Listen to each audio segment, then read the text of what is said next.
सरकार हमारा कितना ख्याल रखती है उस चीज का अंदाजा सिर्फ इतने से लगा लीजिए कि जिस ब्लैक फंगस को लेकर केंद्र सरकार की तरफ से कुछ दिन पहले ही राज्यों को अलर्ट किया गया था, उस ब्लैक फंगस को लेकर सरकार इतनी गंभीर है कि मरीजों को इंजेक्शन तक नसीब नहीं हो रहा है।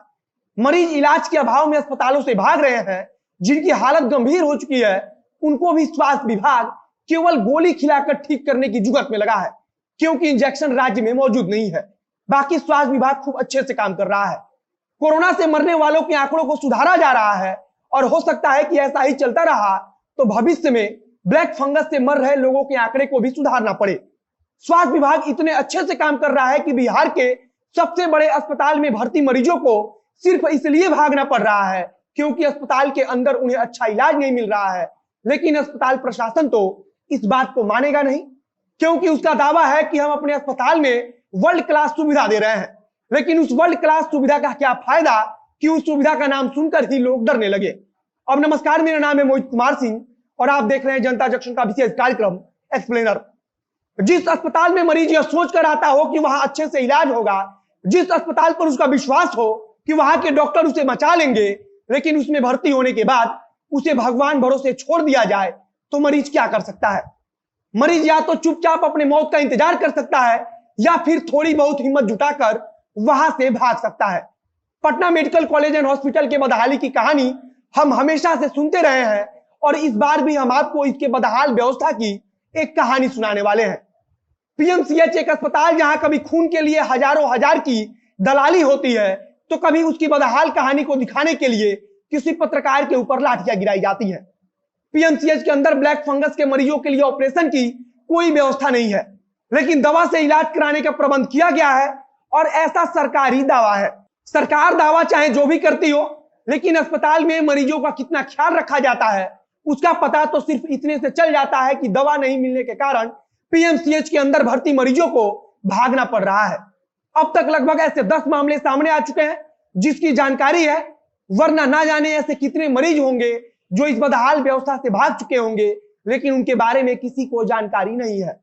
अस्पताल में भर्ती होने के बाद कोई संक्रमित मरीज कैसे वहां से भाग जाता है और अस्पताल प्रशासन को उसके बारे में जानकारी तक नहीं रहती, यह अपने आप में एक बड़ा सवाल है। दैनिक भास्कर ने भी इस पर एक रिपोर्ट प्रकाशित किया है जिसमें मरीजों के परिजनों के हवाले से लिखा है कि अस्पताल में भर्ती करने के बाद मरीजों को 2-2 दिनों तक दवा नहीं मिलती और जब मरीजों को दवा नहीं दिया जाएगा तो फिर ऐसी स्थिति में मरीज अपनी जान बचाने के लिए वहां से भागेगा ही। उनके अनुसार मरीज की हालत दिन प्रतिदिन बिगड़ती जाती है, लेकिन डॉक्टरों को इस बात से कोई फर्क नहीं पड़ता और वे इस बात पर ध्यान तक नहीं देते कि किस मरीज की क्या हालत है। इसी रिपोर्ट में नालंदा के एक मरीज के परिजन से बातचीत कर लिखा गया है कि 2 दिन से जो मरीज उन्होंने भर्ती कराया है उसको कोई दवा नहीं दी गई है और दवा नहीं दिए जाने के कारण उनकी हालत और अधिक खराब हो गई है। बताया जा रहा है कि ब्लैक फंगस का इंजेक्शन खत्म हो गया है। अस्पताल में बार बार कहा जा रहा है कि मरीज का ऑपरेशन करना पड़ेगा, लेकिन पीएमसीएच में ऑपरेशन करने वाला मशीन नहीं है और ऐसी स्थिति में मुझे समझ नहीं आ रहा कि अब हम मरीज को लेकर कहां जाएं। कई मरीजों का कहना है कि वे लगातार कई दिनों से अस्पताल में भर्ती हैं और उनकी हालत दिन प्रतिदिन बिगड़ती जा रही है, लेकिन अस्पताल की तरफ से ना उन्हें रेफर किया जा रहा है और ना अच्छा इलाज दिया जा रहा है। यहां तक कि ऑपरेशन जैसी हालत में भी अस्पताल की तरफ से रेफर नहीं किया जा रहा है और ऐसी स्थिति में मरीज की हालत दिन प्रतिदिन बद से बदतर हो रही है। राज्य में अब तक कई दर्जन मरीजों की मौत ब्लैक फंगस के कारण हो चुकी है, लेकिन फिर भी सरकार की तरफ से कुछ खास इंतजाम नहीं हुआ है। और अगर सरकार इंतजाम का दावा करती है तो अस्पताल के अंदर जाने पर वह सब खोखला साबित होता है। सरकार की तरफ से दावा किया जा रहा है कि ब्लैक फंगस के इंजेक्शन की कोई कमी नहीं है, लेकिन पिछले कई दिनों से राज्य के अस्पतालों में ब्लैक फंगस के इंजेक्शन की कमी लगातार बनी हुई है और इसके कारण मरीजों को इंजेक्शन दिए जाने की जगह पर गोली देकर काम चलाया जा रहा है।